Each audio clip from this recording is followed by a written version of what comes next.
Hi family, இன்றைக்கி Thursday evening ஸ்கூல்லேருந்து வரப்பே கொஞ்சம் மழை தூரலாக இருந்துச்சு. வந்தோடனே ஏதோ சூடாக ஸ்பைஸியாக சாப்பிடணும்னு தோணுச்சு. அதனால் எப்போயும் பொட்டேட்டோவில் தான் ஃப்ரெஞ்ச் ஃப்ரைஸ் ட்ரை பண்ணுறோம். இன்றைக்கி ஒரு வாழைக்காய் இருந்துச்சு, அதை வச்சுட்டு ஃபஸ்ட் டைம் ட்ரை பண்ணி பார்க்கலான்னு பண்ணி பார்த்தேன்.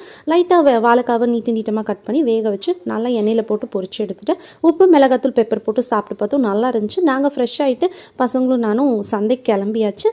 சந்தைக்கு போகிறது பெருசு இல்லைங்க. போயிட்டு வந்து அந்த ஒரு வாரத்துக்கு வேணுங்கிற காயை பத்திரமா எடுத்து ஃப்ரிட்ஜில் ஆர்கனைஸ் பண்ணுறதா எனக்கு கொஞ்சம் டஃப்பான வேலையாக தோணும். அதுக்கப்புறம் அந்த ப்ளேஸை க்ளீன் பண்ணுறது அதுக்கு மேலே ஒரு கடுப்பான விஷயம். நான் ஃப்ரெஷ் ஆகிட்டு வந்து நைட்டுக்கு வந்து தக்காளி சேமியா தான் பிளான் பண்ணியிருந்தேன். அதை வேக வச்சுட்டு அப்படியே சைட் பை சைட் பசங்களுக்கு ஹோம்ஒர்க் சொல்லி கொடுத்துட்டு இருந்தேன். பசங்க அப்படியே ஹோம்ஒர்க் பண்ணிருந்தாங்க. இவனுங்க ஹோம்ஒர்க் பண்ணுறதுக்குள்ள ஹாலு பெட்ரூமும் அட்ராசிட்டி பண்ணிடுவானுங்க.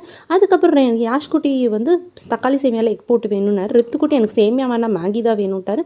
சரி, அவருக்கு மேகி செஞ்சு கொடுத்துடலாம் அப்படின்னு சொல்லிட்டு எக்கும் ப்ரெட்டும் போட்டு அவருக்கு ட்ரை பண்ணேன். அப்புறம் யாஷ்கும் ரித்துக்கும் சாப்பிட கொடுத்துட்டு நானும் சாப்பிட்டுட்டு கிச்சன்லாம் க்ளீன் பண்ணி வச்சுட்டு மார்னிங்க்கு வேணுங்கிற வெண்டைக்காவையும் க்ளீன் பண்ணி வச்சுட்டேன்.